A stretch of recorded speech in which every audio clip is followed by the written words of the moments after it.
मैंने आंसर्स लिखे थे और मैंने इवैल्यूएट कराए थे उस टाइम पे, मेरे को लेजिट बोल दिया गया था भाई ये कोई चेक ही नहीं करेगा, क्योंकि मैं कॉलेज स्टाइल में आंसर्स लिख रहा था। लीगल एज आफ्टर कॉलेज पे आई एक क्वेरी कि अपीयरिंग स्टूडेंट्स एग्जाम दे सकते हैं या नहीं दे सकते।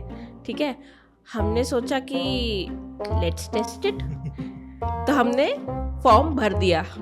ठीक है, शायद ने फॉर्म भर दिया। कि मैं तो इसी उम्मीद में था कि मतलब अपन ने तो फॉर्म फिल करने के लिए चेक करना था। देख तो कैसे शर्मा रहा है। Government law officer exam is not judiciary exam, is not any other law entrance exam. उनकी स्पेसिफिक डिमांड है वही पढ़ना, ये नहीं कि मैंने तो जुडिशरी की तैयारी की तो मेरा निकल ही जाएगा, नहीं निकलेगा। शायद ने बहुत सारे एग्जाम दिए हैं, जिसमें से one prominent exam was SEBI.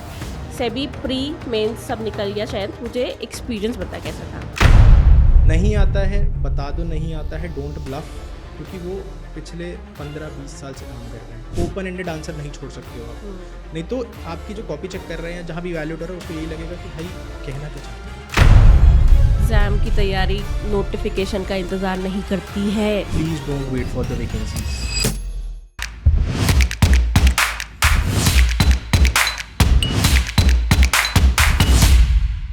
Hi guys, welcome to legal edge after college. मैं हूं अर्पिता। हाय गाइस, मेरा नाम है शयंत। आज का टॉपिक इंटरेस्टिंग है क्योंकि हमारे साथ है शायंत। शायंत ने क्या किया है? शायंत ने बहुत सारे एग्जाम्स दिए हैं, जिसमें से one prominent exam was SEBI. SEBI pre mains सब निकल गया। शायंत मुझे एक्सपीरियंस बता कैसा था।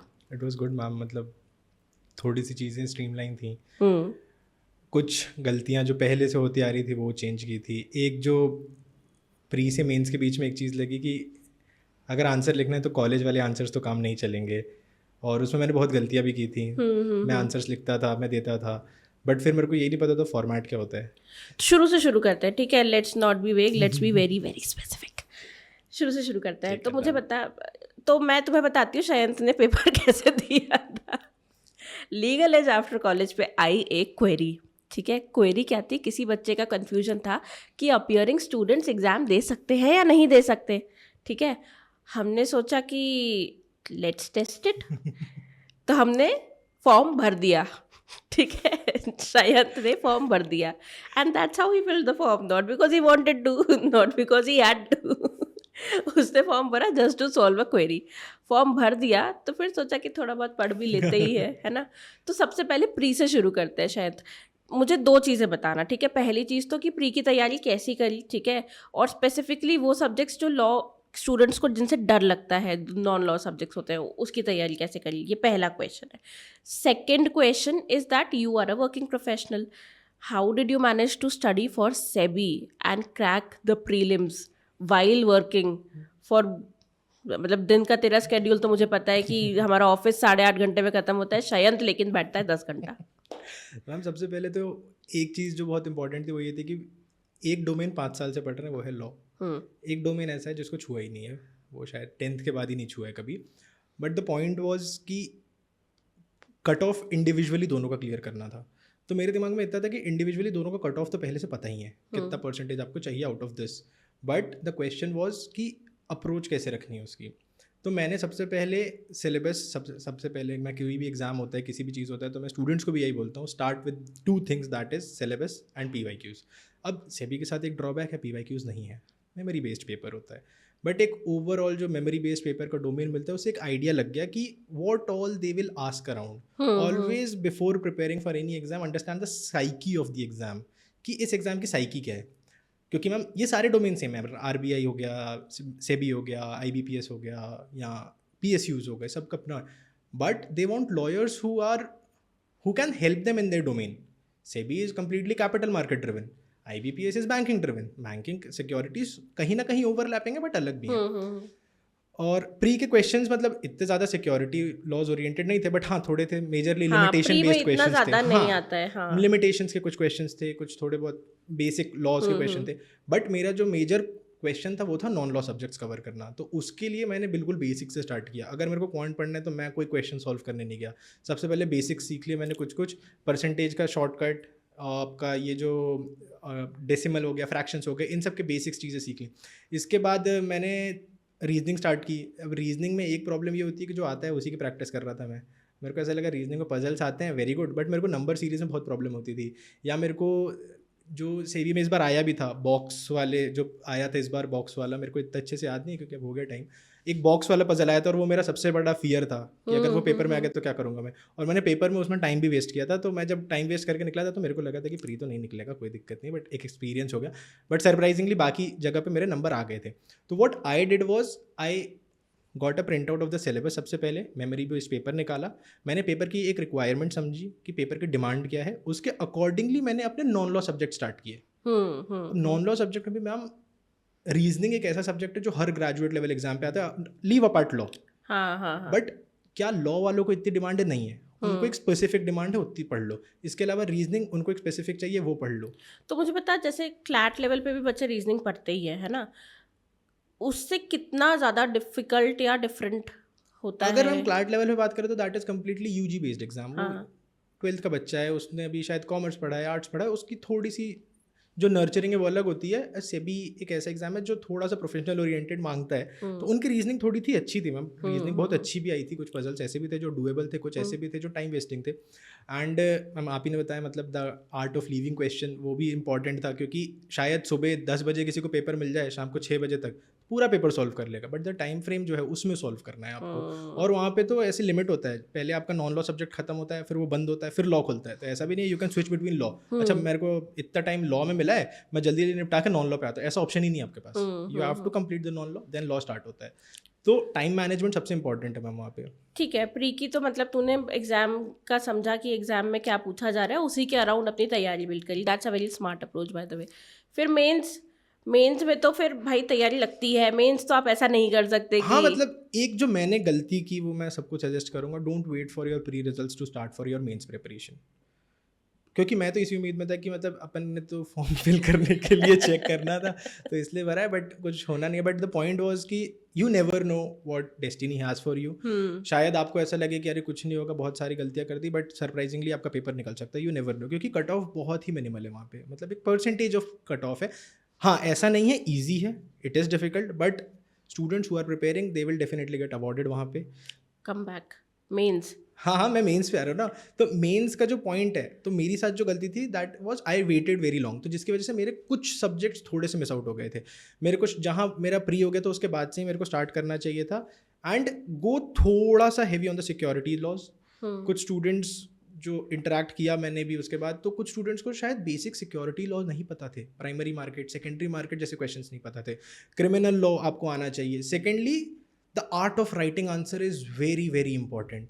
मैंने आंसर्स लिखे थे और मैंने वैल्यूएट कराए थे उस टाइम पे, मेरे को लेजिट बोल दिया गया था भाई कोई चेक ही नहीं करेगा, क्योंकि मैं कॉलेज स्टाइल में आंसर्स लिख रहा था, जैसे आंसर्स अपन कॉलेज में लिखते हैं। ऊपर अपन ने फैक्ट्स बता दिया, कहीं पे भी केस लॉ डाल दिया, केस लॉ से अपन ने वो लिंक कर दिया, फॉर्मेट ही नहीं है।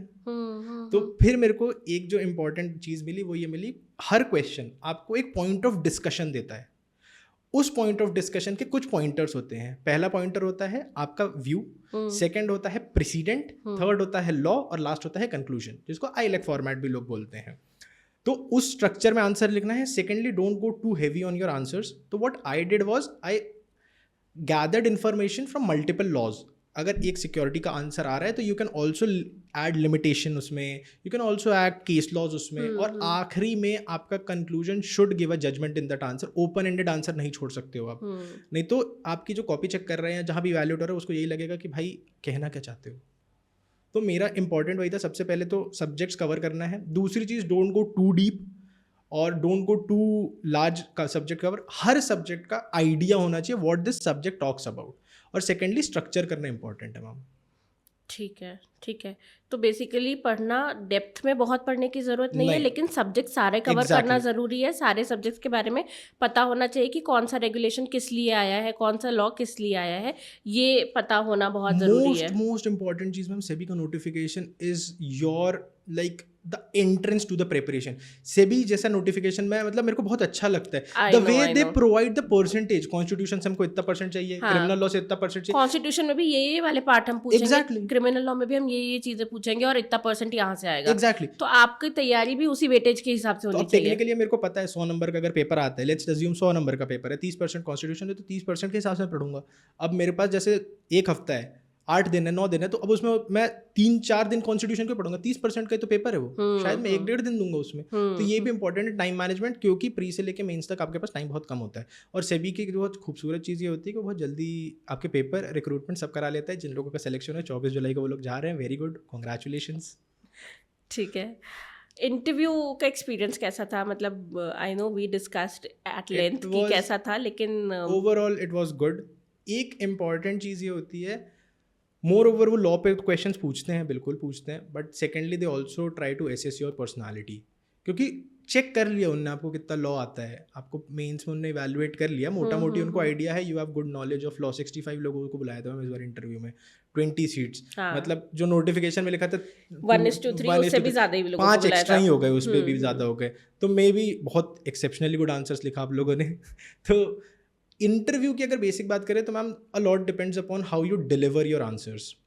नहीं आता है बता दो, नहीं आता है डोंट ब्लफ, क्योंकि वो पिछले 15-20 साल से काम कर रहे हैं, शायद हम जो पढ़ रहे हैं उसका प्रैक्टिकल नॉलेज वो डेली देखते हैं। Don't bulb anything. सेकेंडली इस बार का जो मैम इंटरव्यू मेजर जितने लोगों से वहाँ इंटरेक्शन हुआ था, everyone had one thing in common कि मेरा इंटरव्यू अच्छा गया, interview was on my terms, a lot of people have this in their head. तो major deciding factor was mains, जिसको हमने बहुत इजीली डिस्काउंट कर दिया। मेंस ने शायद हमको क्वालिफाई करा दिया, हम क्वालिफाई कर चुके थे, बट जो फाइनल एग्जैक्टली। और क्योंकि इंटरव्यू अगर मैम 65 लोगों में से 40-45 लोगों का भी ऑन देयर टर्म्स गया है, तो फिर डिसाइडिंग फैक्टर जो बचे हुए 15 लोग थे उनके लिए था मेंस। हाँ, क्योंकि इंटरव्यू वाले तो सारे स्टूडेंट्स से यही बात हो रही थी कि बहुत अच्छा इंटरव्यू गया है। बिल्कुल मैम, बिल्कुल इंटरव्यू सबका ही अच्छा जाता है, लेकिन पता है ये बहुत अच्छी चीज़ भी है, क्योंकि अच्छे इंटरव्यूज ना gives you a lot of confidence that you would want to appear next time also in this exam. It is like a fuel ma'am, कि this is the bunch of people you would want to work with. Exactly. You get to know that in this race I am already at 50%. जो exam ही नहीं दे रहा है उसको तो पता ही नहीं कि मैं कहाँ हूँ। If you are at 50%, you know the hunch of 50% that you have to run now. So that is quite doable for you, man. तो मोटा मोटी यही एक्सपीरियंस था, बट डेफिनेटली एक कॉन्फिडेंस बिल्कुल आता है if you prepare for any exam. तो जब इंटरव्यू देने जाओ या मेंस की प्रिपरेशन करो ना, तो लगता है कि यार कुछ तो कर ही सकता हूँ मैं इस डोमेन में, this domain is made for me, ऐसा लगता है एक टाइम पे। Any last advice for students who are appearing for government law officer exams? Ma'am a very very key advice, don't take it any other ways, but मैं सिर्फ बोलने के लिए नहीं बोल रहा हूँ, please don't wait for the vacancies, क्योंकि वैकेंसीज आएंगी, प्री होगा, मेंस होगा, पता भी नहीं चलेगा। एग्जाम की तैयारी नोटिफिकेशन का इंतजार नहीं करती है। एग्जैक्टली। क्रिमिनल लॉ में अगर लिखा है 10 साल की सजा है, तो आपकी नोटिफिकेशन के बाद वो 5 साल नहीं हो जाएगी, वो 10 ही साल रहेगी। तो try to cover that syllabus पहले से। दूसरी चीज़, government law officer exam is not judiciary exam, is not any other law entrance exam. उनकी स्पेसिफिक डिमांड है, वही पढ़ना। ये नहीं कि मैंने तो जुडिशरी की तैयारी की तो मेरा निकल ही जाएगा, नहीं निकलेगा। ये भी मिथ है कि जुडिशरी की तैयारी कर रहे हो तो बाकी एग्जाम तो निकल ही जाएंगे। भाई जुडिशरी के एग्जाम में 12 सब्जेक्ट्स आते हैं, 15 सब्जेक्ट्स आते हैं। सेबी में कितने सब्जेक्ट्स आते हैं पूछो, IBPS में ना करीब 40 सब्जेक्ट्स आते हैं। IBPS ने सिलेबस चेंज कर दिया। अब जिन बच्चों ने सेबी की तैयारी की है, जिन बच्चों ने RBI की तैयारी की, उनको दैट विल बी उनके लिए कोई सरप्राइजिंग एलिमेंट नहीं है। बट जिनने ये सोचा था कि IBPS का नोटिफिकेशन आ जाए फिर पढ़ेंगे, कि ऑब्जेक्टिव ही तो पेपर होता है, आ गया डिस्क्रिप्टिव, आ गया लॉ में प्री में। बट पॉइंट है, सरप्राइज अपने लिए मत क्रिएट करो, सरप्राइज उनके लिए क्रिएट करो। Give me any notification, I am ready. Exactly. तो तैयारी आज से शुरू कर दो। कोर्सेस लाइव हो चुके हैं, गवर्नमेंट लॉ ऑफिसर का भी नया ताज़ा बैच आ चुका है। एनरोल करने के लिए IVR नंबर पे कॉल करो, नंबर है 6363286363। अच्छे डिस्काउंट्स के लिए रेफर करना मेरा नाम, ठीक है, 10 to 15% के लिए, ठीक है। Bye bye bye bye guys, all the best with your preparation.